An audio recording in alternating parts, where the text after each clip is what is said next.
Sunray here. In my last video, I talked about the system and how it enforces abuse to make people stay, just like in abusive relationships. To add on to that, I want to talk about cults in this video. Cults are a great example because what is a cult? It's a good question because there's actually no clear definition of what a cult is. You can say it's just a group with extreme views, whether those be religious, spiritual, political, etc. You can say that it is a group that imposes harsh rules on each other to remove their freedom, whether that be physically or psychologically. You can say that it is a group that is devoted to a specific cult leader or a group of people within the cult. You can say they can have elements of giving away money so that people in the cult lose their financial mobility. You can say that in cults, people get punished for speaking bad about the cult or the leader/leaders of the cult, and that the leader's word is law, much like narcissists. The definitions for what counts as a cult or not is very broad because it is based in abuse. And abuse is meant to be confusing. I mean, you wouldn't want the person you're abusing to know that you're abusing them, right? Now, society as a whole, the system as I call it, works much like a cult. Because a cult is just an abusive relationship with more people. And the system is just a cult with even more people on the societal level.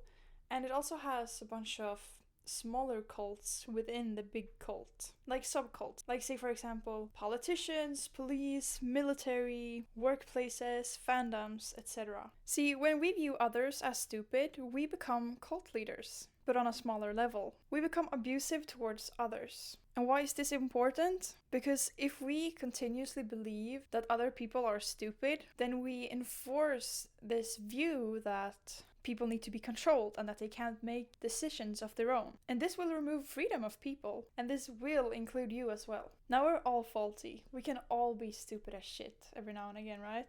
This is just a fact of life. Even if you're pretty functional now, it wasn't that long ago that you used to pee-pee and poo-poo your pants all the time. No shame. It happens. Now the funny thing about abuse is, and this is from the book Why Does He Do That by Lundy Bancroft. Now in this book, Lundy Bancroft is tasked with trying to rehabilitate men who abuse women, right? And he has done this for 30 or so years. And so this book is a collection of all the information that he gathered. And in this book, he discovers that abusers have different kind of metrics for what they count as abuse and not. Because really, what is abuse? In my opinion, and you don't have to agree with me, right? Abuse is the measurement of how the person is hurt by the abuse, right? And this is a certain point. And the point is when it becomes a circle.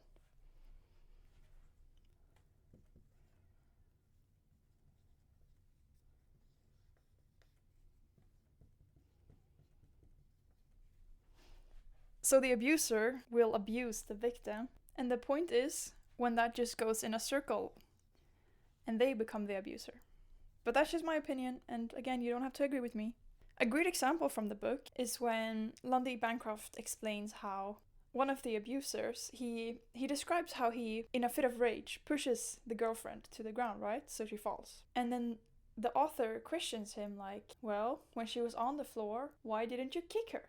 She was right there, right? And then the abuser responds, are you crazy? I don't want to hurt her. So then the author explains he was actually in control of his behavior, even though he describes it as he wasn't. And this is a common theme among these abusers. Another great example he has is that abusers would often plan when they would abuse the victim, and in their plan they would take substances or drink alcohol so that they can use it as an excuse later and say, well, I wasn't in control of myself, I was under the influence. And an interesting part about this book is he would have these abusers in groups and they would explain to each other the types of methods that they used to abuse. And they would deem the other people's methods of abuse as too much, but they think that their abuse is a-okay within the lines. And this is why abuse exists in every culture. It's just different colors, same painting really. And the reason for abusing is to break down the victim enough that they aren't able to think for themselves, they can't reason properly,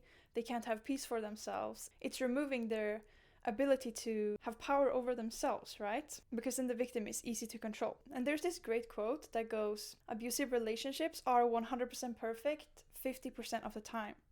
because otherwise people would leave, right? But then the longer you stay, the worse it gets. And if we go back to the system, then in different parts of the world, the standard for too much abuse and not is different. Let's say in one place, it is considered okay to beat women, children, and other men, right? But in another place, that is considered way too far.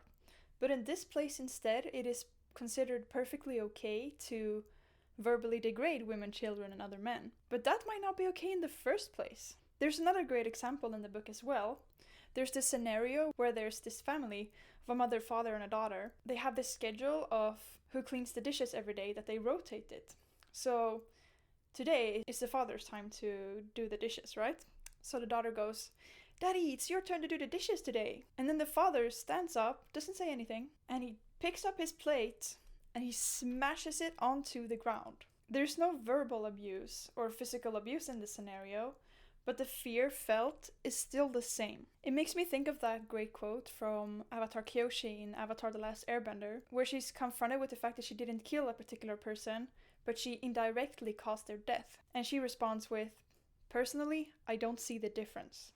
Because the result is the same, no matter the method of abuse that is used. It is an easy to control person or population. Now, considering that we're all pushed to become miniature versions of the system, I want you to consider which type of abuse is considered okay in your culture. To gain even more control, the system will usually introduce a boogeyman to point at. This could be the devil, demons, sins, criminals, terrorists. It is very beneficial for the system to introduce the boogeyman, because it will make you fear that you are or will become or commit acts of boogeyman behavior. And at the same time, in the background, the cult leaders will commit massive acts of boogeyman behavior, like bombaklat amounts. And they get off on it, of course, because there's nothing that anybody could do. In Gavin de Becker's book, The Gift of Fear, he introduces the abbreviation JACA. GACA. And it stands for perceived justification, perceived alternatives, perceived consequences, and perceived ability. He begins to explain this on an individual level on how to measure someone's risk to do an attack. But then he also extends it to the governmental level, and he makes an example out of the United States. He writes, "JACA elements can be observed in governments just as with individuals. When America is preparing to go to war, justification is first. Evil empire, mad dictator, international outlaw, protect our interests. Cannot just stand by and watch, etc. Alternatives to violence shrink as we move from negotiations to demands, warnings to boycotts, and finally blockades to attacks. The perceived consequences of going to war move from intolerable to tolerable as public opinion comes into alignment with government opinion. Our appraisal of our ability rises as ships and troops are moved into proximity of an enemy." Then the question is, where does our original thoughts and views begin and end compared to our government's ability to control our thoughts? Another reason that cult has no clear definition is because it can be used as a slur. I mean, if you think about it, then cult is just a boogeyman term. Look at that cult! They go against everything we stand for! I think you can see which word replaces cult here from many different sides. And cult has been used like this as well. What is the difference between a cult and a sect, which is a new religious movement, or even a new non-religious movement? Historically speaking, the difference has been skin color, and sexuality, and gender. I want you to take a quiet gander as to which type of each. This boogeyman term can and has been used to dehumanize different types of people, which is to say, a slippery slope down to state-sponsored execution. And this is all the plan, of course. And if we scale all of this down to the individual level again, it becomes words like projection, gaslighting, and the abuse cycle of breaking down people until they become the abusers. Because what is worse or better than another shitty asshole with the same shitty ass idea as you, right? It's a match made in heaven. Or hell. And then you enter into the game of, I have information about a bad thing you did, so I trust that you got my back when I do something bad. And bam, you got the Epstein files. Or the part of the relationship between Amber Heard and Johnny Depp where everyone online went, well, maybe they're both bad. Because, like, what is the perfect victim anyways? Is it a person that fights back? Or is it the person that lies down and takes it. Because society sure loves protecting abusers. There's no need to get rid of victims that you oppress when nobody will believe them anyways. And the answer to what is the perfect victim is an abuser. They're always the biggest victims. Toxic masculinity? Toxic femininity? How about wounded masculinity and wounded femininity? But how much should we actually care about what makes someone into the shitty person that we view them as? How much should we care about what makes someone commit horrible acts? And I think this is really the wrong discussion to have. Like, yeah, it's important to see why people become abusive, and especially what makes them stick there. But in my opinion, we should look into how to make it painfully difficult to be a bad guy. Now, the first step to do this is we have to take a look within ourselves. We have to see the darkness that exists in all of us. You are probably experiencing or feeling some type of shame inside. It could be from something you said, some way you acted, or something you did. Or it can even be caused by absorption from treatment you endured. You can even feel shame for just existing. And oh boy, that was my childhood. Now, shame is a very, very powerful thing in humans. We will stop at no end to avoid feeling shame or even acknowledging it. But I say, let's explore it. Let's explore what fucked up behavior this causes in us. Let's face the collective shadow. Let's go beneath the mask of society, of the system, of ourselves, right? Let's stop hiding the pain, because when we show it, we can get the help of others to ease the pain. We don't have to go and carry it around. Because when you hold on to pain, it literally causes your body to break down. It makes you sick. And of course, this works on the collective level as well. Holding on to painful cult behavior and the abusiveness of the system will just cause it to destroy all of us. Boom, nuke. Now, let's start at the level of God. And even if you're an atheist, hear me out. I will begin with a quote. The greatest trick the human devils did is convince you to pray and be obedient to a false god. A god of fear and lies and manipulation. All this to cover what they are doing. You will not condemn what your God does. So choose wisely. What version of God do you pray to? Do you pray to a God that is similar to humans, vengeful, angry? Or a God of light and love?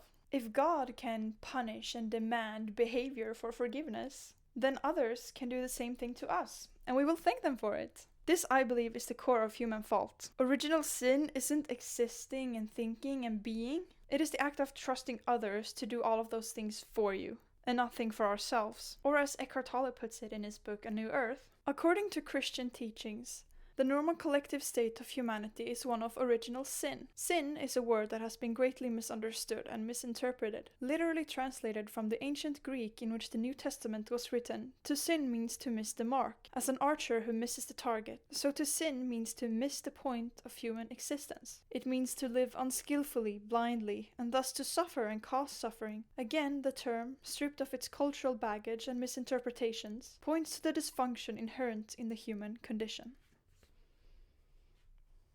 When humans idolize someone, we are already forgiving any misbehavior by them. This is what is meant by idolatry in religions. This is cult leaders. People that we can consider heroes, spiritual leaders, politicians, sport icons, you name it. People that are seen with such light that they don't have to take accountability for anything. And the solution to society and the system's problems isn't gonna come from the people that are working to uphold it. No, we need to explore the untouched reaches of the human soul. The greatest evils have already been discovered and explored, and it's so boring. It's so boring. Let's collectively change it together. So the conclusion here is that we live in an abusive system where we have to work for it. We are not just allowed to exist. This is slavery. We don't have a choice. And just like the abuse victim will struggle to see the situation that they're in and suffer the greatest amount of abuse when they eventually try to get out, we suffer the same backlash when we try to go against it and we try to get out of it. The system will go, well, it's not possible to work less. Think about the economy.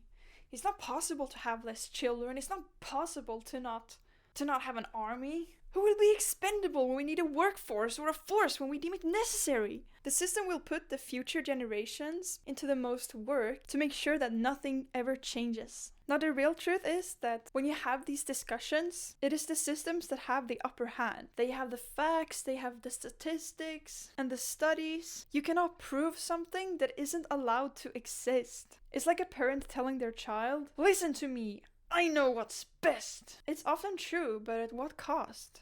The cost of not discovering something new or a new way to do something. And when studies are made that show ways of improving society for the people rather than the system itself, they are shunned. Like, for example, the studies that show that working less and having shorter work days and work weeks is much better for people's health and even can increase productivity. Another older example is from Sigmund Freud. He had a lot of female clients that weren't doing so well, and a lot of them had experienced child sexual abuse. And so he drew the conclusion that female hysteria and mental health issues were caused by sexual molestation as children. He was met with such backlash and he was laughed at by his colleagues that he changed his hypothesis. He came to the conclusion that all these women must be lying, that it can't be true. This is a simplification, but if you want to read more on it, you can search Freudian cover-up. And when discussions are around that people are lazy or abusing welfare benefits or things like that, it creates an environment where you're not even allowed to question how much we're working and why. The question should actually be, why are we forced to work so much? Why aren't we allowed to be free? Why must we work to be allowed to live? Why aren't we allowed to live by the land, to live in balance with nature, to live free? Free from governments, free from control. And when we're unable to work, we're put on welfare and looked down upon. And to be allowed to be free, you must essentially contribute to the system until you can buy your ticket out. And this just isn't possible for people. It's not possible for everyone. People who are disabled and people who are sick. And even if you get this ticket, even if you can buy your ticket out, it doesn't necessarily extend to your children. So governments work like cult leaders. They don't want you to think for yourself. They want to make you feel like you need them, just like an abuser will make their victim feel. To change the world and to make the world better, we need to start at the individual level. We need to extend the healed individual to the collective consciousness. It all starts from within. Let me make an example, and this might be a stupid example. I haven't thought it through yet entirely, but let's try.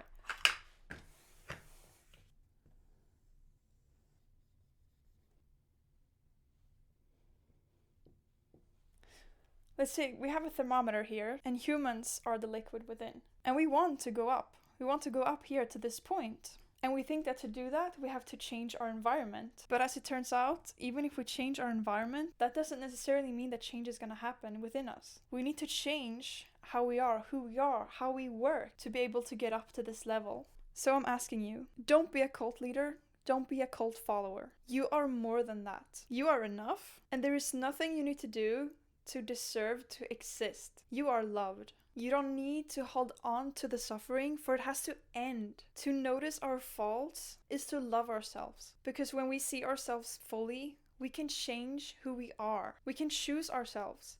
We can choose who we are today, tomorrow. Who do you want to be today? Who do you want to be tomorrow? And to be seen is to be loved. And I love you, stranger. Until we meet again, take what works from this video and leave what doesn't. Do support by liking and subscribing, and please write comments about what you think. I wish you all the best.